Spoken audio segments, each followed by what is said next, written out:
बिस्मिल्लाहिर्रहमानिर्रहीम। अस्सलाम वालेकुम। वज़ीर आज़म पाकिस्तान इमरान खान साहब की तकरीर आपने सुनी और इस तकरीर में उन्होंने अमेरिका का नाम लिया। बज़ाहिर ऐसा लग रहा था कि गलती से नाम लिया है, लेकिन बाद में उन्होंने कहा कि एक मुल्क, तो गलती थी या नहीं थी इसका फ़ैसला तो आपको करना है। लेकिन उन्होंने वही बयानिया पेश किया है कि उनके ख़िलाफ़ एक गैर मुल्की साजिश हुई है और इस गैर मुल्की साजिश में अमेरिका मुलव्वस है। तो इस अहम मौजू पर एक बहुत अहम इल्ज़ाम है उनका, जो हक़ाइक़ हैं वो आपके सामने होने चाहिए। इमरान खान साहब ने ख़ुद आपको तारीख़ बता दी कि 7 मार्च को एक पाकिस्तानी सफारतकार के ज़रिए अमेरिका ने हुकूमत पाकिस्तान को धमकी भिजवाई और कहा कि अगर इमरान खान पाकिस्तान का हुक्मरान होगा तो हम आपको माफ़ नहीं करेंगे। तो अगर 7 मार्च को इतनी बड़ी धमकी पाकिस्तान को भिजवाई गई थी, तो सवाल ये पैदा होता है कि फिर 21 मार्च को जो इस्लामाबाद में OIC कॉन्फ्रेंस हुई थी, उस OIC कॉन्फ्रेंस में इमरान खान साहब जो हैं उन्होंने US under secretary of state को OIC कॉन्फ्रेंस में क्यों बुलाया। और ये मैं आपको दिखाना चाहता हूँ कि US स्टेट डिपार्टमेंट की वेबसाइट जो है उसमें ये नज़र आ रहा है कि under secretary Zeya travel to Pakistan. और उसके बाद फिर हमारे जो वज़ीर ख़ारजा हैं शाह महमूद कुरैशी साहब, उन्होंने 21 मार्च को एक ट्वीट किया, उसमें अपनी तस्वीर अंडर सेक्रेटरी ऑफ स्टेट के साथ ट्वीट की और कहा constructive meeting with under secretary of state. और उसके बाद उन्होंने कहा कि with the US we believe a regular and structured dialogue process important to promoting our bilateral and shared regional objectives. और पाकिस्तान और अमेरिका के 75वें के ताल्लुकात की 75वीं सालगिरह का भी जिक्र किया। अब इमरान खान साहब ने बहुत से इल्ज़ामात लगाए हैं, इस पर अपोजिशन का नुक्ता नज़र भी हम आपके सामने लाएंगे। यहाँ पे स्टूडियो में हमारे साथ मौजूद हैं जनाब अख्तर मैंगल साहब, जो कि बलूचिस्तान नेशनल पार्टी के सरबराह हैं, और राना सनाउल्लाह साहब रुकन कौमी असम्बली हैं और वो मुस्लिम लीग नून के सूबाई सदर हैं पंजाब के, और साबिक वज़ीर ख़ारजा हिना रबानी खर साहबा हमारे साथ मौजूद हैं। अगर आप दोनों इजाज़त दें, मैं पहले हिना रबानी खर साहबा से बात कर लूँ। हिना रबानी खर साहबा, आपने इमरान खान साहब की तकरीर सुनी है, उन्होंने कहा है कि स्वाय मेरे आज तक किसी ने अमेरिका के जो ड्रोन अटैक्स थे उनकी मुखालफत नहीं की और अपोजिशन जो है वो बैरूनी एजेंडे पे अमल पैरा है। तो आप वज़ीर ख़ारजा थी जब पाकिस्तान पे ड्रोन अटैक्स हो रहे थे, क्या वाकई इमरान खान साहब दुरुस्त कह रहे हैं कि आपकी हुकूमत ने कभी ड्रोन अटैक्स की मुखालफत नहीं की? जी, उसके लिए तो ऑब्वियसली अगर आपने कभी सियासत को या किसी और की पॉलिसी को फॉलो ना किया हो, और अगर आप एक नार्सिसिस्ट सॉर्ट ऑफ कैटेगरी के इंसान हो और आप सिर्फ अपना इट्स मेगलोमेनिया, आप इतने सिर्फ अपने आप का देखते हैं कि मैंने क्या कहा, मैंने क्या नहीं कहा। जी, हमारी हुकूमत की पॉलिसी ड्रोन स्ट्राइक पे बिल्कुल क्लियर थी, हमारी नहीं पूरे पाकिस्तान की क्लियर थी।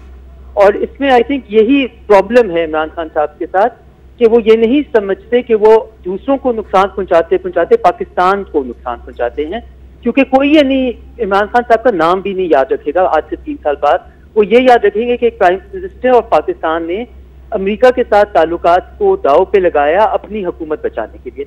और मुझे इससे बहुत सख्त शदीद कहते ना गम और गुस्सा इसलिए है क्योंकि जब आप कोई एक पोजीशन लेते हैं स्टेट में तो उसके साथ बहुत सारी जिम्मेवारी आती है।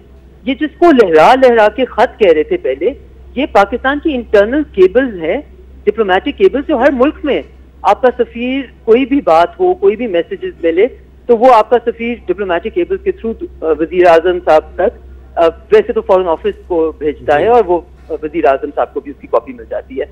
और उसको ये तासुर देना पूरी अवाम को कि खुदा ना खासा कोई इनके खिलाफ साजिश थी, और ये कहना कि जी उस वक्त तो नो कॉन्फिडेंस वोट मोशन डला नहीं होता। आज से 2 महीने पहले पूरी दुनिया में पता था। यहाँ पे जो दुनिया के सफीर बैठे हुए वो रोज केबल्स भेजते हैं अपने कैपिटल्स में, बताते हैं कि यहाँ पे क्या क्या हो रहा है, कितनी इंस्टेबिलिटी हो रही है या कितनी स्टेबिलिटी है, जो भी उनको मिलेगा। तो आई थिंक ये इतना डेंजरस ट्रेंड है, इतना डेंजरस ट्रेंड है कि एक मुल्क के वजीर आजम जो कि हाईएस्ट पॉसिबल ऑफिस होता है, वो अपनी इस ऑफिस को अपने मफाद के लिए इस हद तक इस्तेमाल। अच्छा हिना रबानी खर साहब, जो मेरा सवाल है उसका जरा अगर आप जवाब दे दें, क्या जब आप वजीर खारजा थी तो आपने ड्रोन अटैक्स की मुखालफत की थी?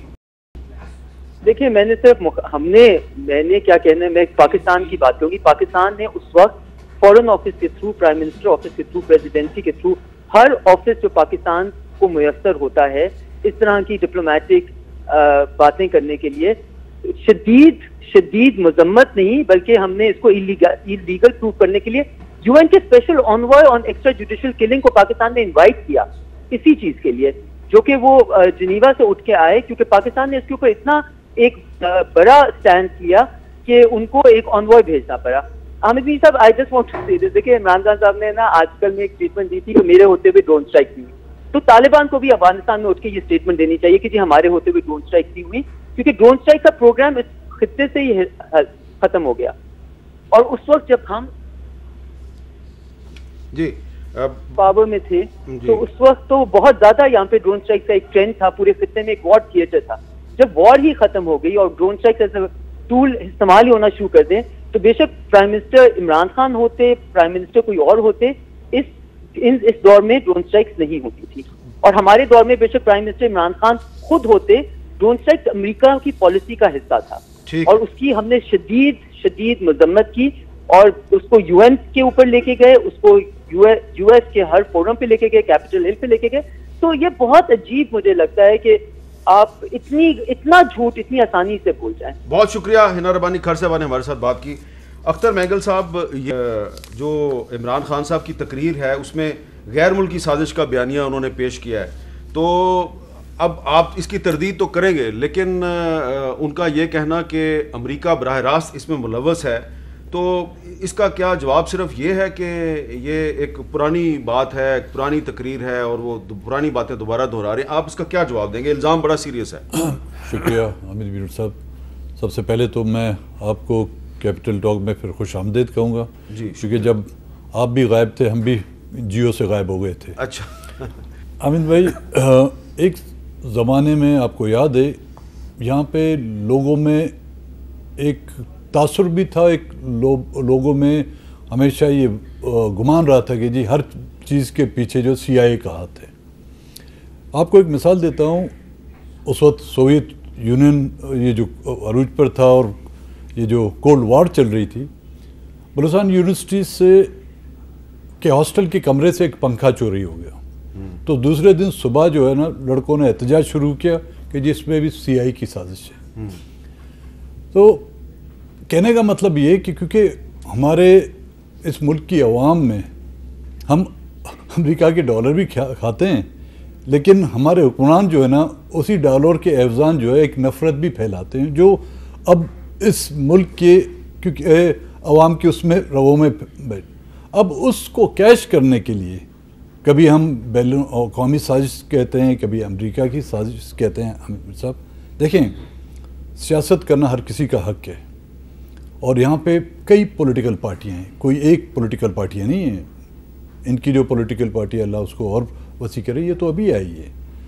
क्या में पाकिस्तान से लेकर इन दयायु में कई पॉलिटिकल पार्टियाँ आई हैं। इस वक्त भी आप देखें पार्लियामेंट में 9 पॉलिटिकल पार्टियाँ जो हैं ना वो अपोजिशन में, एक आज़ाद रुकन है हमारे पास कौमी असम्बली में, और इसके अलावा सेनेट में और सूबाई असम्बली में जो है 6 दूसरी पार्टियां हैं जो जिनमें से कुछ एक जो है पार्लियामेंट में भी नहीं है।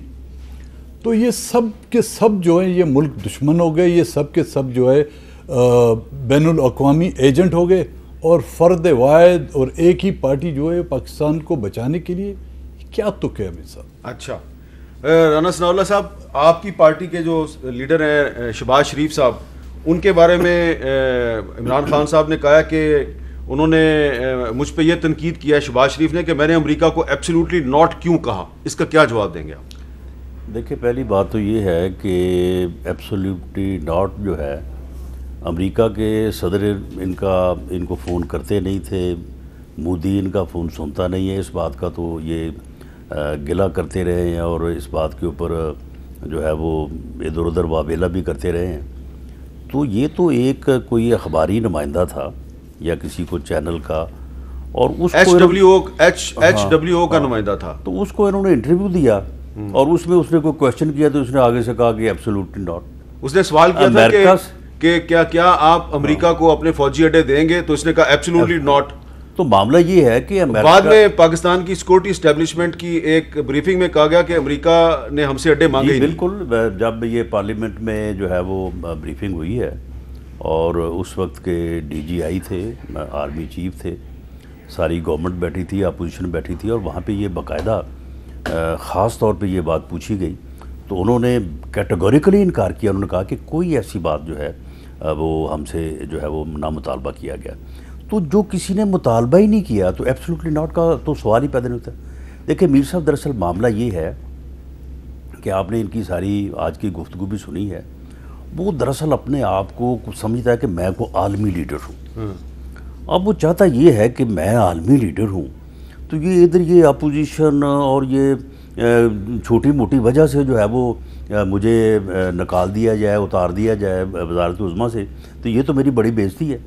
वो अब चाहता ये है कि एक आलमी क़ुव्वत के ऊपर जो है ना इल्ज़ाम लगे, ताकि मेरा जो आलमी लीडर होने का जो स्टेटस है ना वो जो है वो बरकरार रहे। अच्छा। और इस वजह से उसने ये एक बेमानी बेतुकी बात को बहाना बना के तो ये कोशिश की है कि वो एक आलमी क़ुव्वत को इस बात में मुलव्वस करे कि जी वो मेरे ख़िलाफ़ साजिश कर रही है, और उसकी साजिश करने की वजह से जो है ये मुझे जो है वो अतवार को जो है वो ये जो इमरान खान साहब का बयानिया है कि मेरे खिलाफ आलमी साजिश हो रही है, इससे अपोजिशन को नुकसान हुआ है या फ़ायदा हुआ है? नहीं, आप मुझे बताएं कि इसमें आम आदमी जो है, आम आदमी अगर उसको पहले कुछ समझ नहीं भी थी तो आज इन्होंने ये जो पूरी कौम की शमा खराशी की है 1 घंटा, तो आज सबको समझ लग गई है कि ये आदमी जो है ये किस तरह का इंसान है।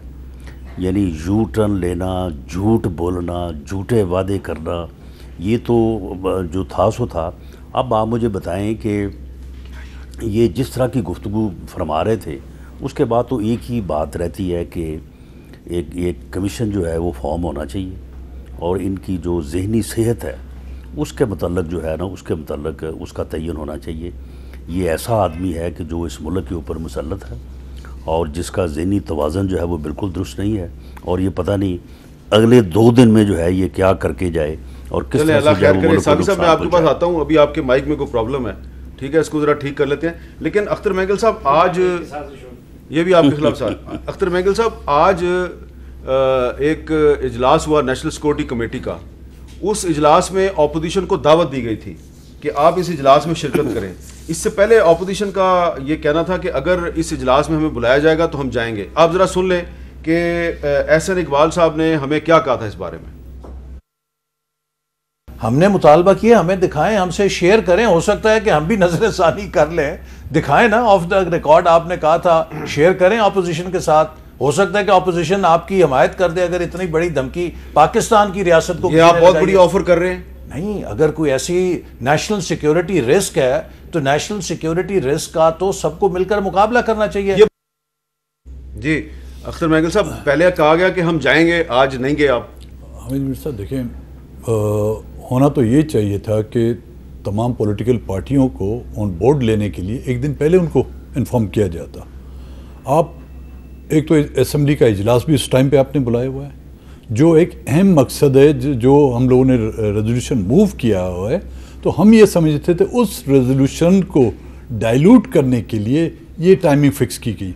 वो आप सुबह भी मंगा सकते थे, उसके लिए दूसरा दिन भी आप मुकर्रर कर सकते थे। लेकिन इसमें थोड़ी कन्फ्यूजन भी है। जी हाँ, कन्फ्यूजन क्या है? कन्फ्यूजन ये है कि ये एक तो है ना ये सिक्योरिटी काउंसिल जिसको प्राइम मिनिस्टर प्रिजाइड करते हैं और सर्विसेज चीफ भी होते हैं, बाकी उसके रुकन होते हैं, तो ये तो उसकी आज इन्होंने मीटिंग की है।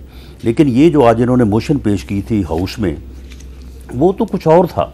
वो तो कोई हमें इधर आके जो है वो वज़ीर ख़ारजा साहब को ब्रीफिंग देना चाहते थे, जिसकी मोशन जो है वो फिर टर्न डाउन हुई है और वो मोशन पास नहीं हो सकी। अच्छा, ये को वज़ीर ख़ारजा साहब जो है वो आगे हमें ब्रीफ करना चाहते थे, तो इसके ऊपर क्या ब्रीफिंग लेनी थी? अच्छा, सलीम साबी साहब, ये आपने भी तकरीर सुनी है, ये इमरान खान की आपके ख्याल में आखिरी तकरीर है? आज आपको भी आखिरी दफ़ा तकलीफ़ दी है उन्होंने? जी, आखिरी तकरीर है, और बदकिस्मती से आखिरी तकरीर में भी जो कौम के नाम था उसमें भी उन्होंने कुछ तारीख़ी हक़ाइक़ से मुतालिक बहुत गलत बयानी से काम लिया। मसलन वो ये कह रहे थे कि ड्रोन और अमेरिका के वॉर की मैं पहले दिन से मुखालफत कर रहा था, और पीपल्स पार्टी या नून लीग ने कभी ड्रोन हमलों की मुखालफत नहीं की। अब ये चीज़ रिकॉर्ड में है कि हर ड्रोन हमले के ख़िलाफ़ पीपल्स पार्टी के दौर में भी और मुस्लिम लीग नून के दौर में भी उन दोनों ने दफ्तर खारजा ने जो एहतजाज होता है वो एहतजाज किया है, यानी ये रिकॉर्ड पे वाली चीज़ें हैं। दूसरा, उसने ये कहा कि मैं पहले दिन से मुखालिफ हूँ। तो आप भी इस सब्जेक्ट को बहुत अच्छी तरह जानते हैं, हमने भी दूध के दांत इसी पे तोड़े हैं कि अक्टूबर में मुशर्रफ ने अमेरिका का साथ देने का फ़ैसला किया, उनको अड्डे दिए, उनको रूट दिया, उनके साथ इंटेलिजेंस शेयरिंग की। इमरान खान साहब का बयान रिकॉर्ड पे है उस पॉलिसी के सपोर्ट में, और उसके बाद इमरान खान ने ड्रोन अटैक्स की हिमायत की है? नहीं, ये बयान उसका रिकॉर्ड पे है कि मुशर्रफ साहब ने जो फैसला किया 9/11 के बाद, जो फैसला 9/11 के बाद, ये दुरुस्त है। और इसके सिवा, और उससे पहले इमरान खान ने मुशर्रफ के रेफरेंडम की भी हिमायत की। अच्छा नहीं, वो अच्छा ये हुआ 2001 में अक्टूबर में, रेफरेंडम हुआ 2002 में। रेफरेंडम में ये चीज़ रिकॉर्ड पे है कि इमरान खान साहब मुशर्रफ के लिए वोट मांग रहे हैं। फिर अब तो मुशर्रफ साहब खुद भी रिकॉर्ड पे है कि वो ये कह रहे हैं कि भाई ये मुझे क्या कहता रहा और मुझे सपोर्ट करता रहा। फिर आपको याद होगा कि ड्रोन हमलों के ख़िलाफ़ पहला जुलूस निकाला था अवामी नेशनल पार्टी ने, जब डमाडोला पे हुआ था तो असफंदियार वली की क़यादत में चकदरा से वहाँ तक 2006 में, और जमात इस्लामी ने भी किया था। वो तो नहीं, अगर उस हिसाब से देखें तो वॉर ऑन टेरर की पहले दिन से, इसलिए डमाडोला का मुझे इसलिए याद है कि मैं डमाडोला में खुद गया था। हाँ। और हारून रशीद साहब जो MNA थे जमात इस्लामी के, उन्होंने इस्तीफा दे दिया। मुशर्रफ की पॉलिसी की पहले दिन से मुखालिफ जो थे वो मसलन मैं नहीं था। मैं आपको ये बताऊं कि मैं मौलाना फजल रहमान थे, सिराजुल हक थे, जो मजहबी जमातें थी। आज वो बन गए अमरीकी एजेंट। हाँ। और इमरान खान बन गए ये। फिर ये कि हमें इनको ये बताना होगा, ये समझाना होगा आज तकरीर में कि तुमने कौन सा अमली कदम अमेरिका के ख़िलाफ़ उठाया है जिसकी वजह से वो आप पे इतना तपा हुआ है। अच्छा अख्तर मेगल साहब, ये बताएं कि इमरान खान साहब ने ये जो सारा नैरेटिव बयान किया है और उसके बाद उन्होंने कहा है कि इतवार को मेरे खिलाफ तहरीक अदम एतमाद की वोटिंग है तो इसमें ना जाएं आप, अपनी पार्टी के MNAs को कह रहे थे। तो अगर वो नहीं जाते तो आपको लगता है कि अपोजिशन को नुकसान हो सकता है? हाँ भाई देखिए, जो मुकाबले से भागता है वो शिकस्त खोरदा है। आज ऐवान में हमारी अक्सरियत थी, 174 वहाँ पर बैठे हुए थे।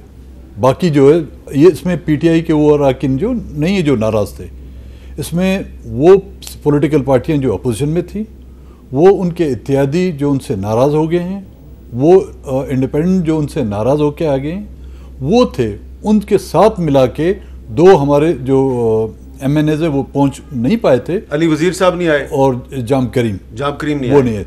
उसके बावजूद हमारे वहाँ जो है 175 तक थे जी। अच्छा, तो राना साहब अगर 175 आज हैं तो इतवार को कितने होंगे? 177 यानी 177 वो लोग होंगे जिनकी, यानी इस वक्त जो रिप्रेजेंटेड हैं पार्लियामेंट में पॉलिटिकल पार्टी, वो तकरीबन कोई 10 के करीब हैं। उनमें से सिर्फ GDA और PTI जो है वो अब एक तरफ है, बाकी तमाम जमातें जो है वो दूसरी तरफ है। तो क्या तमाम जमातें जो हैं वो मुल्क दुश्मन है, वो गद्दार हैं, और सिर्फ ये अकेले ही जो है ये तो जो आपके जो मुल्क के हामी हैं? आपके जो तहरीक इंसाफ के जो नाराज या बागी अरकान हैं तकरीबन 20-22 वो आज 100 जिस वक्त गिनती हुई है, काउंट हुआ है, 173 लोग थे। एक वो BAP की खातून थी, वो गलबन बाहर थी, वो बाद में 174। उसके अलावा रुबीना इरफान वो बाद में 174 लोग आज थे। उसके अलावा जो जाम करीम है वो आ चुके हैं, वो भी होंगे। अली वजीर है वो भी होंगे। इकबाल मोहम्मद अली MKM के वो एक बीमार थे, वो आज नहीं आए। तो ये 177 लोग वो होंगे जिनमें एक भी बंदा, जिनको ये कह रहे हैं कि जी वो ज़मीर का सौदा कर रहे हैं, जी वो पैसे ले रहे हैं। हालांकि देखिए उन लोगों ने आके कुरान पाक उठा के मीडिया के ऊपर, आपके प्रोग्राम के ऊपर उन्होंने कस्में खाई हैं कि जी हमें ना किसी ने पैसा दिया है ना हमने लिया है। मैं उस अमल में काफ़ी हद तक जो है वो शरीक रहा हूँ। मैं हल्फन ये कहता हूँ कि ना किसी ने डिमांड की है, ना किसी को हमने ऑफ़र किया है। और ये बंदा देखिए अजीब आदमी है कि ये झूठ बोले जा रहा है और इसको पता है सारा कि मैं ये झूठ बोल रहा हूँ। किसी ने ना पैसा लिया है, ना किसी को जो है वो पैसा किसी ने दिया। और इसके जो मेंबर्स हैं ये 177 जो लोग पॉलिटिकल पार्टी से, उसके अलावा को तकरीबन इनके 20 लोग हैं, इनके जो कल हमारे साथ थे। तो आज उनमें से को 18-19 जो है वो बाहर बैठे थे, अगर उनकी ज़रूरत होती तो वो भी आ जाते। पाकिस्तान के साबिक सेक्रेटरी खारजा जनाब शमशाद अहमद खान साहब से। अस्सलाम वालेकुम शमशाद साहब। जी वालेकुम हामिद जी शमशाद साहब बहुत शुक्रिया। आपने वज़ीर-ए-आज़म इमरान खान की तकरीर सुनी होगी, उन्होंने कहा कि पाकिस्तान की अपोजिशन ने जो तहरीक अदम एतमाद पेश किया है इसके पीछे गैर मुल्की हाथ है, और उन्होंने ये भी कहा कि 7 मार्च को उनको एक पाकिस्तानी डिप्लोमेट के ज़रिए जो धमकी दी गई है तो उसके बाद साबित हो गया कि ये एक गैर मुल्की साजिश है। सवाल मेरा ये है कि अगर वाकई पाकिस्तान की हुकूमत को ये 7 मार्च को धमकी मिल गई थी तो फिर 21 मार्च को जो OIC कॉन्फ्रेंस थी उसमें US under secretary of state जो हैं उनको क्यों बुलाया गया OIC कॉन्फ्रेंस में? देखें, मैंने स्पीच नहीं सुनी, पहली मैं ये बात कर दूं तो मुझे पता नहीं इमरान खान साहब ने क्या बात की है। लेकिन जो बात ये इस मरासले और लेटर की हो रही है, तो मैं एक चीज ये कहना चाहता हूँ, मुझे नहीं पता कि क्या किस किस्म का लेटर आया है, किसने लेटर भेजा, किस लेवल पे हुआ है।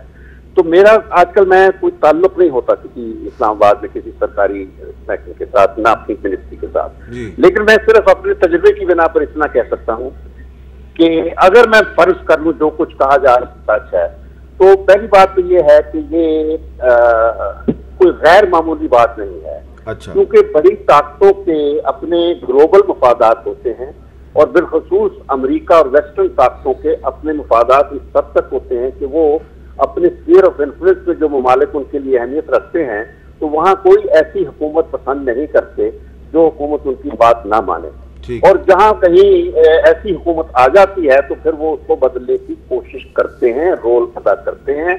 आपने अरब स्प्रिंग देखी होगी, किस तरह हुस्नी मुबारक को उतार के फेंका था, कज़ाफी को फेंका था, तो ट्यूनिस में हुआ था। तो ये चीजें होती रहती हैं। सद्दाम हुसैन को जंग करनी पड़ी वो करने के लिए। तो आपके ख्याल में शमशाद साहब, अभी एक मिनट, लेट मी कंप्लीट है। आप देखें, जब आप बात सिलसिला तोड़ देते हैं ना तो फिर वो नया कॉन्टेक्स्ट। मैं आपसे सिर्फ यही जानना चाह रहा था कि मैं सिर्फ ये बता रहा हूँ कि ये चीजें होती हैं, लेकिन इसके लिए जाहिर है कि जब हमें पता चल गया था तो इसका कोई ये नहीं था कि ये कुछ ऐसी साजिश नहीं कि हुकूमत को गिराने के लिए कुछ किया जा रहा है। ये है एक नेक्सस हो रहा था जो यानी जो कहा गया होगा, हमारे सफीर को कहा हो गया कि भी ये उनकी आपकी पॉलिसियों से हमें इख्तलाफ है। तो ये तो मुझे भी कई दफा कहा जाता था, बल्कि मेरे बारे में लिख के आती थी बातें। आप किताबें पढ़ लीजिए, स्टोव टैल्बर्ट की किताब पढ़ लीजिए, ब्रूस राइडल की किताब पढ़ लीजिए कि क्लिंटन को जो मशवरा दिया गया था कि 4 जुलाई की जो मीटिंग थी कि भाई शमशाद जिस वक्त बैठा होगा तुमने ये बात नहीं करनी। क्योंकि उनको पता होता है कि जो गलत बातें करनी होती है ना, किस तरह दबाव में लाया जाता है। आप उस वक्त ना हरबे होते हैं, आप सेक्रेटरी खारजा उस वक्त थे जब पाकिस्तान ने एटमी धमाके किए थे? जी बिल्कुल मैं था। अच्छा, अब मुझे ये बताएं कि इमरान खान साहब ने आपके ख्याल में ऐसा कौन सा काम किया है कि आलमी ताकतें उनके साथ वही करना चाह रही हैं जो उन्होंने सद्दाम हुसैन या कदाफी के साथ किया? जी शमशाद साहब के साथ हमारा राब्ता मुनक़ते हो गया। आपके ख्याल में इमरान खान ने ऐसा क्या काम किया है कि अमेरिका उनको कदाफी और सद्दाम जैसे अंजाम से 2-4 करना चाहता है? देखिए, एक तो ये कि अगर रूस का दौरा जुर्म होता तो हम ज़रा तारीख़ में अगर देखें तो रूस का पहला दौरा किया था आसिफ अली जरदारी ने, और ये रूस और चीन की तरफ रुख करने का सफ़र शुरू हुआ था जरदारी साहब के दौर में। दूसरा, इस वक्त अमरीकी बिल्कुल वाज़े कर रहे हैं कि जी हमारा अगला हदफ और मुकाबला जो है वो चीन के साथ है। तो चीन के साथ अगर आप जरदारी का रिकॉर्ड निकालें तो सबसे ज़्यादा दौरे उसने चीन के किए थे। फिर ये था कि सीपेक के MOU उनके दौर में साइन हुआ था, और जो नवाज शरीफ का दौर था तो उसमें तो हम नवाज शरीफ पे ये तनकीद करते थे कि आपने सारे अंडे डाल दिए हैं चीन के बास्केट में। और हम ये देख रहे हैं कि जो सीपेक है उसका बुरा हशर हुआ है इमरान खान साहब के दौर में कि JCC का 2 साल में मीटिंग तक भी नहीं हो सकी। अच्छा, मुझे तो ये डर है कि अगर इन्होंने ये रवायत डाल दी कि इस तरह के मुरासले जो हमारे एम्बेसडर के असेसमेंट्स पे मबनी होते हैं वो अगर चीन और सऊदी अरब जैसे दोस्त मुल्कों के वो किए जाएं तो शायद उसमें ज़्यादा से सख्त अल्फाजों कि यार ये किस तरह के लोग आपके मुल्क में आए हैं, इनके साथ चलना तो बड़ा मुश्किल है। मुझे तो कोई चीज़ नज़र नहीं आती जो उसने अमेरिका के खिलाफ किया। अख्तर मेंगल साहब, एक अब आपसे सवाल ये है कि इमरान खान साहब जो हैं जब वज़ीर आज़म बने थे 2018 में, तो आपकी पार्टी के जो 4 वोट है वो बड़े अहम थे। आप उस वक्त इनके इत्तेहादी थे, आप टहरी बेंचेस पे बैठे हुए थे और उसके और 4 वोटों से ही वो वज़ीर आज़म बने, और वो राणा साहब कह रहे हैं कि उन्हीं 4 वोटों से वो वज़ीर आज़म बने थे। उसके बाद फिर जब हमने आपसे पूछना शुरू, क्योंकि आपका एक रिटन एग्रीमेंट हुआ था और वो एग्रीमेंट मेरे पास मौजूद है, ये आपका रिटन एग्रीमेंट हुआ था इमरान खान के साथ। फिर आहिस्ता आहिस्ता जब आपको ऐसा लगा कि आपके साथ वादे पूरे नहीं हो रहे, तो आपने एक दफ़ा क्या कहा था हमें 2019 में, ज़रा सुने। कुछ ऐसी मीटिंग्स हुई हैं जिसमें कि आपने कुछ अहम लोगों के साथ मुलाकातें की ताकि जो मिसिंग पर्सनस का मसला है हल किया जा सके। आपको लगता है कि इमरान खान साहब वाकई सिंसियरली इस मसले को हल करने की कोशिश कर रहे हैं? अहमद मीर साहब, लोग जब अपोजिशन में होते हैं वो तो बड़े सिंसियर होते हैं, लेकिन पता नहीं ये इन ऐवानों की हवा और सेक्रेटरीट की हवा कुछ इस तरह होती है, इस्लामाबाद की खासकर, माजरत के साथ, वो इंसान की वो सिंसियरिटी नहीं रहती, वो कमिटमेंट नहीं रहती जो अपोजिशन में रह के होती है। कहते तो हैं वो मैं हल करना चाहता हूँ, लेकिन वो रवानी उनकी बातों में नहीं थी जो एक ज़माने में होती थी, जब डी चौक पर वो लोगों को भी रुलाते थे मिसिंग पर्सन के हवाले से और ख़ुद भी जज्बाती हो जाते थे। वो जज्बात मुझे अभी नज़र नहीं आ रहे। अच्छा, अभी आपने उस वक्त कहा था जब अभी आप इत्तेहादी थे, फिर आपने उनसे इत्तेहाद तोड़ दिया। आप उनके सबसे पहले उनका साथ छोड़ने वाले पहले इत्तेहादी थे आप, यानी कि आपने उनको छोड़ दिया। अब आप कहते हैं कि इस्लामाबाद की फ़िज़ा में या प्राइम मिनिस्टर सेक्रेटेरिएट में कोई ऐसी चीज़ है जो भी उधर जाता है वो बदल जाता है। तो अब अगर इमरान खान साहब तो वहाँ से चले जाएंगे, तो उनकी जगह पे अगर शहबाज शरीफ साहब आते हैं, तो आपका तो मसला वहीं का वहीं खड़ा है मिसिंग पर्सनस का, और अब उसमें MQM भी शामिल हो गई है। तो लगता है आपको कि शहबाज शरीफ साहब नहीं बदलेंगे PM सेक्रेटेरिएट की फ़िज़ा में? देखें हामिद मीर साहब, खान साहब के साथ जो हमारा मुआहदा हुआ था, अब खुदा ना खास्ता वो ये भी कह सकते हैं कि जी बैनुल-अक़वामी साजिश है या किसी बैनुल-अक़वामी मुल्क ने मुझे कहा इसलिए मैं इस पर अमल दरामद नहीं कर सका हूँ, या तो वो बता दें कि इस अदवार में क्यों ये मसला। अच्छा, अगर आप मुझे थोड़ा सा टाइम दे दें, मैं दोबारा आपको बताता हूँ। हमारे साथ बिलावल भुट्टो जरदारी साहब हैं, इस पर बात करेंगे। अस्सलाम वालेकुम बिलावल साहब। अस्सलाम वालेकुम हामिद मीर साहब, बहुत बहुत शुक्रिया, आपने टाइम दिया। इमरान खान साहब ने तकरीर की, एक दफ़ा फिर उन्होंने अपोजिशन पर इल्ज़ाम लगाया कि ये जो तहरीक अदम एतमाद है इसके पीछे गैर मुल्की साजिश है। मैंने भी आपसे ये सवाल किया था काफ़ी दिन पहले, आपने इसका जवाब भी दिया था, लेकिन आज उन्होंने पाकिस्तान पीपल्स पार्टी और मुस्लिम लीग नून की गवर्नमेंट्स पर यह इल्ज़ाम लगाया कि ड्रोन अटैक्स की मैं तो मुखालफत करता हूँ, इन्होंने कभी नहीं की। अभी हिना रबानी खर साहब ने इसका जवाब तो दे दिया है, लेकिन आज की तकरीर पर आपका क्या रिएक्शन है? तो मैं तो अब साबिक वज़ीर आज़म साहब की तकरीरें तो नहीं देख रहा हूँ। अच्छा। लेकिन और मैं समझता हूँ कि वो वही बात है, अब रट पे लगे हुए हैं। पाकिस्तान के अवाम इनकी झूठ अब पहचान चुके हैं। पाकिस्तान के अवाम को पता है कि 3 साल से इस आदमी ने एक वादा नहीं पूरा किया, हर वादा यूटर्न और धोखा निकला, और इस आदमी ने इस कौम को IMF का गुलाम बना दिया। इस आदमी ने पाकिस्तान का कश्मीर पॉलिसी को नुकसान पहुंचाया है। इस आदमी ने हमारा CPEC का मंसूबा को एक बैरुल-अक़वामी साजिश के तहत सैबोटाज करवाया है, और इस शख्स ने कोई एस्पेक्ट हमारा मुल्क का, ना हमारा खारजा पॉलिसी, ना हमारा मईशत को, ना हमारा जमहूरियत को, एक चीज नहीं छोड़ा है। हर सतह पे, हर फोरम पे हमला करते हुए आ रहा है, और यही वजह है कि इन 3 सालों में जो तब्दीली के नाम पे तबाही मचा हुआ है, उसका नुकसान, उसका बोझ आम पाकिस्तानी उठा रहा है। और जब शिकस्त नजर आ रहा है, जब कोई रास्ता नजर नहीं आ रहा है कि ये इस शिकस्त से बच सके, और जब ये शिकस्त एक जमहूरी जदोजहद के नतीजे में है, एक जमहूरी अदम एतमाद के नतीजे में है, तो इस किस्म का इल्जाम तराशी करना गैर मुनासिब है। वजीर आजम साहब को ऑनरेबल एग्जिट लेना चाहिए instead of trying to find a safe exit. Honourable exit ये है कि वो आज के तकरीर में इस्तीफा देता, या हमारा मुकाबला संडे के वोट में करे, और ये जो प्रोसेस है इसको रिस्पेक्ट करे, पाकिस्तान की जमहूरियत को रिस्पेक्ट करे और पाकिस्तान के अवाम को इन झूठ के बुनियाद पे बेवकूफ़ बनाने की कोशिश ना करे। बिलावल साहब, अगर इमरान खान साहब संडे वाले दिन सुबह 10-11 बजे बड़ी तादाद में लोगों को पार्लियामेंट हाउस के सामने इकट्ठा कर लेते हैं तो फिर आप क्या करेंगे? सबसे पहले वज़ीर आज़म साहब ने कुछ दिन पहले एक नाकाम कोशिश किया कि वो एक बड़ा जलसा इस्लामाबाद में करता, वो नाकाम रहा।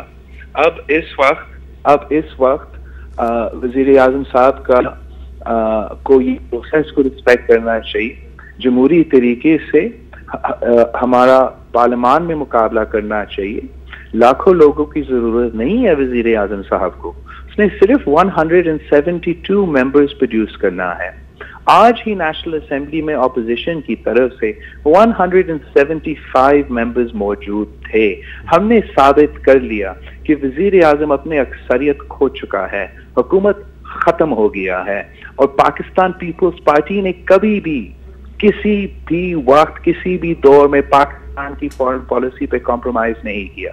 शहीद जुल्फिकार अली भुट्टो ने हमें एटम बॉम्ब दिया, शहीद मोहतरमा बेनजीर भुट्टो ने हमें न्यूक्लियर मिसाइल टेक्नोलॉजी दी, सदर जरदारी ने चाइना को सीपैक को access to the warm waters दिलवाया, ईरान पाकिस्तान गैस पाइपलाइन बनाने की कोशिश की और हर सतह पे, चाहे वो सलाला इंसिडेंट पे जब हमने नेटो सप्लाई लाइंस बंद किया, जब हमने मिलके अमेरिका के दौरे में ड्रोन अटैक्स की मज़ामत और मुखालफत की, या जब जो हमने पॉलिसी दिया है वो हमेशा पाकिस्तान के मुफाद में रहा है। और ये 3 साल आप विटनेस हो, पाकिस्तान की अवाम विटनेस है। ये जो वजीर आजम जिसको आज तक अमेरिका का सदर ने फोन कॉल तक नहीं किया, वो क्यों इसको धमकी देगा? आप गवाह दे सकते हो कि ये वजीर आजम फोन कॉल से खुद डरता है। जब उसका शायद तुर्की का या इंडोनेशिया का ट्रिप प्लान था, वो एक फोन कॉल के नतीजे में उस ट्रिप को इसने कैंसिल कर लिया था।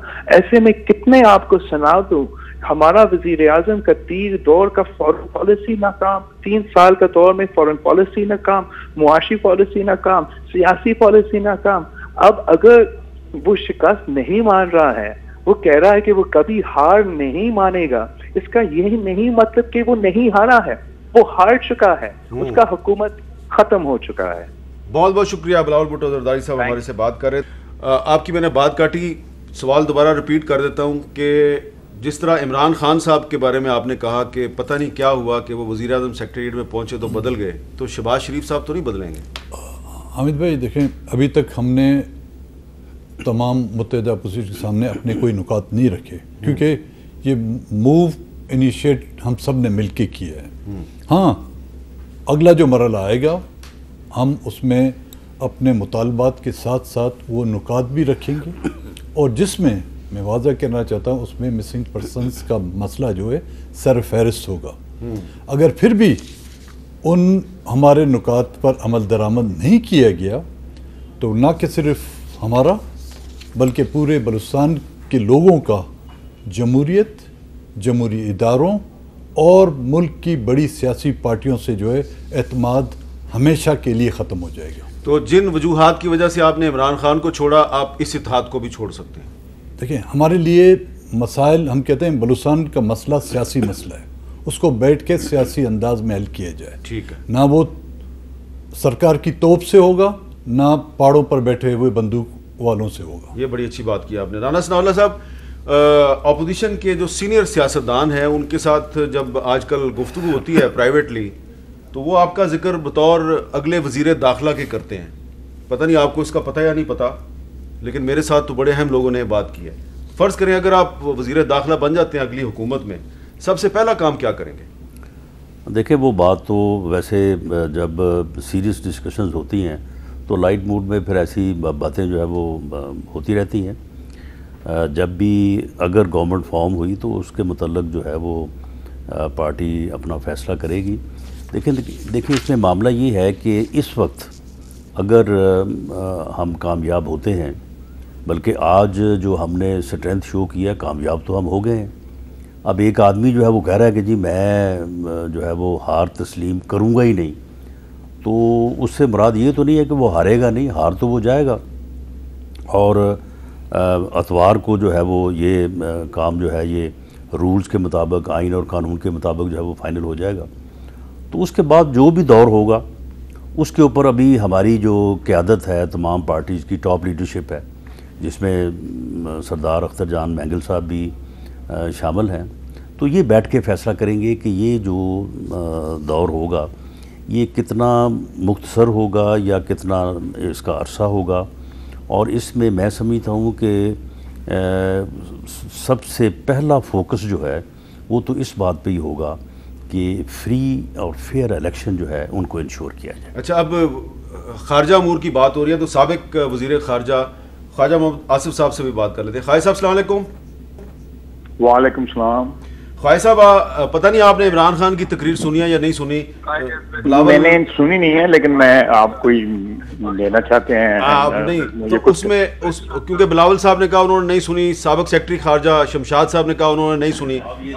नहीं, मैंने भी नहीं सुनी, लेकिन आप कमेंट ले लें, को बात उन्होंने की है। अच्छा, बहरहाल मैंने अख्तर मैंगल साहब को और राना सनाउल्लाह साहब को तो मैंने ज़बरदस्ती सुनवा दिया है। इमरान खान साहब ने अपनी तकरीर में ये इल्ज़ाम लगाया है कि जब पीपल्स पार्टी और मुस्लिम लीग नून की हुकूमत थी तो इन्होंने कभी ड्रोन अटैक्स की मुखालफत नहीं की। मैं पाकिस्तान का वो वाहिद हुक्मरान हूँ 9/11 के बाद जिसने इनकी मुखालफत की। हिना रबानी खर साहबा ने हमारे से गुफ्तगू किया, उन्होंने तो तरदीद कर दिया। जब आप वज़ीर खारजा थे तो क्या आपने ड्रोन अटैक्स की मुखालफत की थी? देखें जी, ना सिर्फ मुखालफत की थी बल्कि ड्रोन अटैक जो है हमारे ज़माने में बंद हो गए थे। अच्छा, जो है ना, और ये हमारी कोशिशों की वजह से जो सिलसिला 2003 से सब आपको पता है चल रहा था, वो उस वजह से ये सारा सिलसिला बंद हुआ और अमन जो है आया पाकिस्तान में हर लिहाज से, ना सिर्फ ड्रोन अटैक से बल्कि दहशतगर्दी से। उसकी बुनियाद जो है, उसकी दागबेल जो है दुनिया ने नवाज शरीफ ने डाली, ये सारी दुनिया को पता है।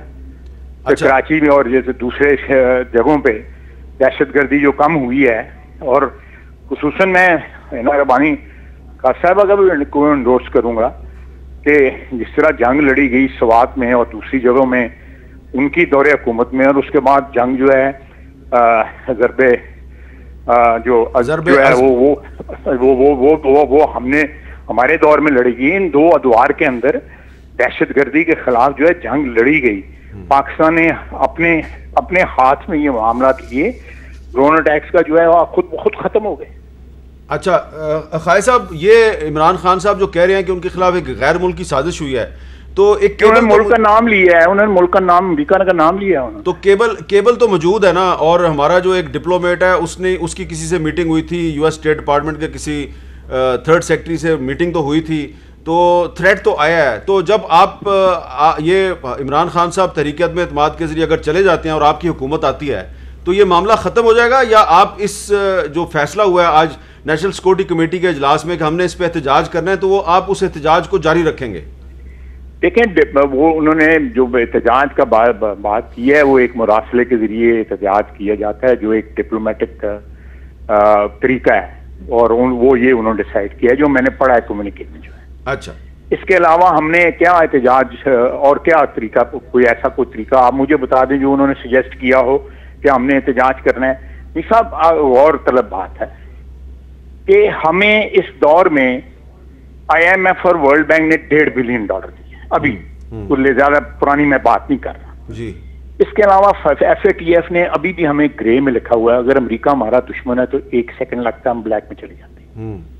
1 सेकंड लगता है ये वर्ल्ड बैंक और IMF की जो टैप्स हैं ये बंद हो जाए, ये टूटियां बंद कर दें वो जो है अन पैसों की। GSP प्लस जो है हमारा खत्म कर दें ये सारा कुछ जो है।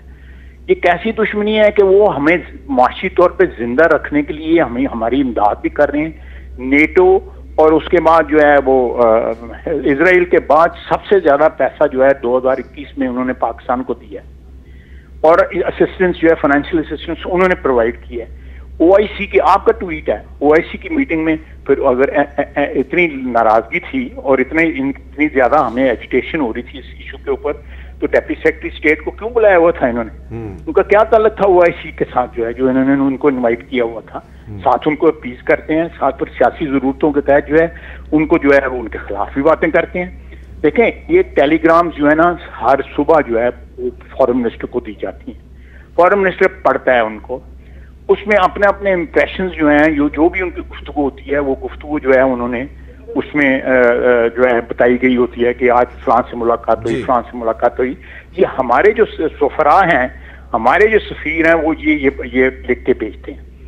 उधर एक किसी बंदे से उनकी मुलाकात होगी, लेकिन एपरेंटली जो मैं आपको बता रहा हूँ उसमें कहीं भी नजर नहीं आता कि अमेरिका जो है बसीयत एक रियासत के वो पाकिस्तान का दुश्मन हो गया जी, या पाकिस्तान के खिलाफ वो साजिश कर रहा है। अगर वो पाकिस्तान का दुश्मन होता या पाकिस्तान के खिलाफ साजिश करता या उनका जो है उनकी जो है वो इमरान खान को रिमूव करना होता, तो फिर इस गवर्नमेंट को जो है वो गवर्नमेंट को क्यों इतनी ज्यादा असिस्टेंस जो है प्रोवाइड। ये आपने बड़ा अहम नुक्ता उठाया, बहुत बहुत शुक्रिया ख्वाजा आसिफ साहब। ये एक बड़ा अहम नुक्ता है कि एक तरफ तो IMF ने पाकिस्तान के साथ मुआहदा किया है, पाकिस्तान को $1.5 बिलियन की इमदाद दी है। FATF ने पाकिस्तान को अभी तक ग्रे लिस्ट में रखा है, ब्लैक में नहीं डाला। यूरोपीय यूनियन जो है वो GSP स्टेटस के तहत पाकिस्तान को फैसिलिटेट कर रही है। पाकिस्तान की 40 to 45% एक्सपोर्ट्स जो है वो यूरोपीय यूनियन की तरफ जा रही हैं, और हमारे वज़ीर आज़म साहब कह रहे हैं कि ये तो मेरे खिलाफ साजिश कर रहे हैं। नहीं, यही तो मैं कह रहा हूँ कि अमेरिका को खुश करने के लिए या अमेरिका के फ़ायदे के तो मैं दर्जनों इक़दामात इस हुकूमत के गिनवा सकता हूँ, लेकिन मैं एक भी मुझे कोई बता दे कि जो इन्होंने अमेरिकी मफादात के ख़िलाफ़ किया हो। मसलन ये पाकिस्तानी मईशत को IMF और IMF के ज़रिए इनडायरेक्टली अमेरिका के हाथ में देना, ये अमेरिका की खिदमत है या कि उसके साथ दुश्मनी है? चीन को मायूस करना, CPEC को डिरेल करना, ये सारी चीज़ें ये अमेरिका की खिदमत है या कि उसके ये CPEC को डिरेल किया इमरान खान ने? जी बिल्कुल डिरेल किया है। देखिए उसके वज़रा के बयानात आए उसके खिलाफ, आप मुझसे बेहतर जानते हैं कि चीन मुझे तो सिर्फ ये पता है कि मुराद सईद का दाखिला बंद है चीन में, बस और नहीं मुझे कुछ पता। नहीं, आपको सिर्फ ये नहीं है कि अभी इन्होंने कितनी मिन्नत की उसके लिए। फिर अब्दुर्रज़ाक दाऊद का स्टेटमेंट आप देख लें, उससे पहले जो सबसे उनका फैसला साज फोरम है JCC, 2 सालों से उसका इजलास नहीं हो रहा है।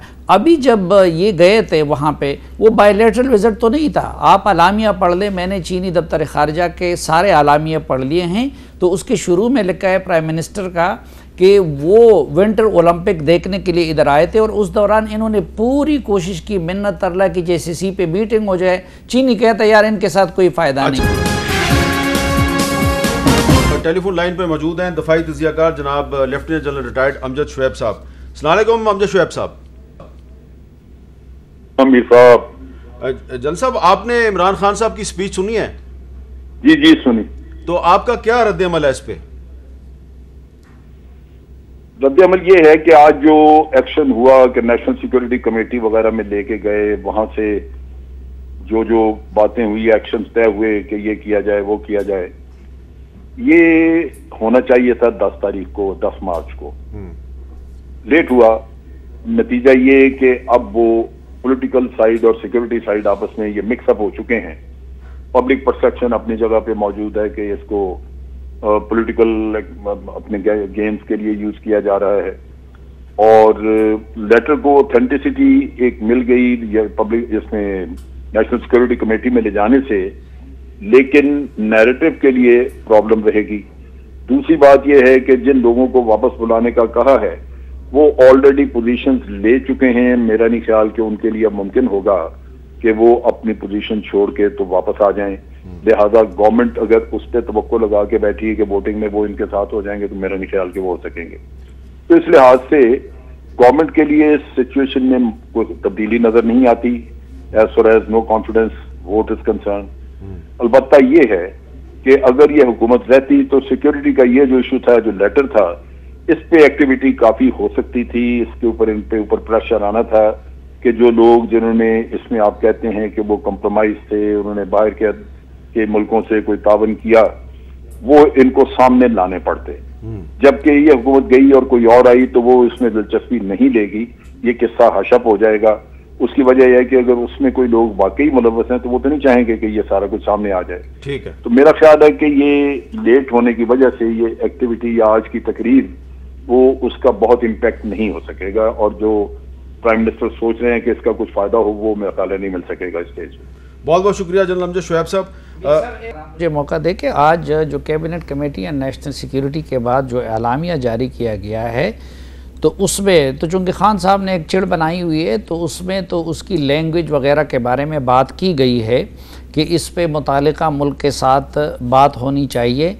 लेकिन जो चीज़ खान साहब कह रहे हैं उसमें ना अदम एतमाद का जिक्र है आलामिया में, न नवाज शरीफ और फ़लाँ उनकी साजिशों का जिक्र है। यानी हुकूमत की तरफ से पूरी ब्रीफिंग के बाद भी मजमूई तौर पर कैबिनेट कमेटी या नेशनल सिक्योरिटी ने इमरान खान साहब के नैरेटिव को तस्लीम नहीं किया है। अच्छा अख्तर महंगल साहब, अब इसमें सवाल जो है वो बड़ा अहम है कि अगर इतवार वाले दिन 3 अप्रैल को इमरान खान साहब जो हैं वो पार्लियामेंट हाउस के बाहर एक बड़ा मजमा इकट्ठा करते हैं, तो फिर आप क्या करेंगे?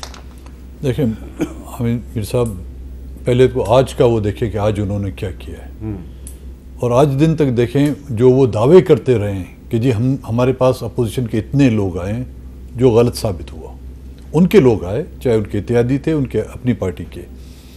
अब वो कहते हैं कि जी मैं इतने लोग जमा करूँगा, उतनों को छोड़े जितने हैं उसके पास उनको तो जमा करके लाते आज असेंबली के सेशन में।